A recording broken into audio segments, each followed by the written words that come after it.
the same time, Pat Tillman was killed. That truck ended up getting hit by a suicide bomber. They're losing a lot of guys. I would regret it for the rest of my life if I killed in Iraq, and at the same time, Pat Tillman was killed.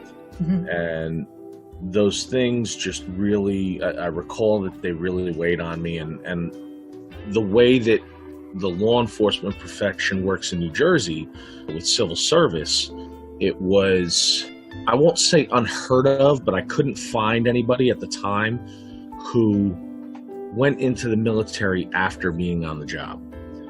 But what I found was that my job would be protected based on the laws for the Guard and Reserve.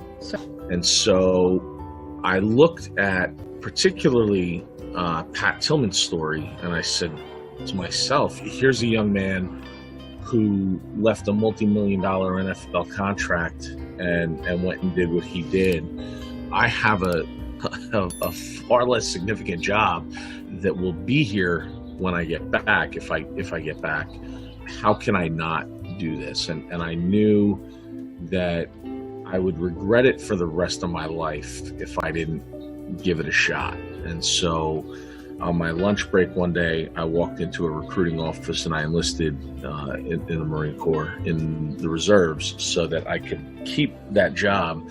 So I went to Paris Island. I was with 3rd Recruit Training Battalion, Rio Monaco, gets out in front of the company and explains to us that 3rd Battalion, 25th Marines is downrange in Iraq at the time, and they're losing a lot of guys. And they're asking for volunteers to come over as combat casualty replacements. And it was just one of those moments in life that I guess some guys would call it like a coming to God moment. Like, here I am, I just graduated infantry school, I'm just checking into a unit, and here was an opportunity to go do really FOB out in Hit, in the city of Hit. Mm-hmm. We were operating out of Camp Hit, and this guy, Randy Idiaquez, who was a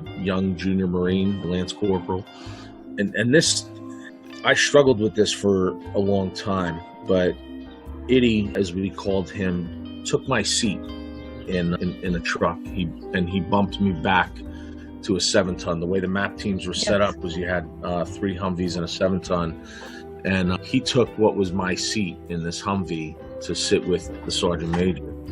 And that truck ended up getting hit by a suicide bomber, a van laden with explosives driven by what we estimated to be about a 12-year-old boy. And Iddy was wounded in that incident.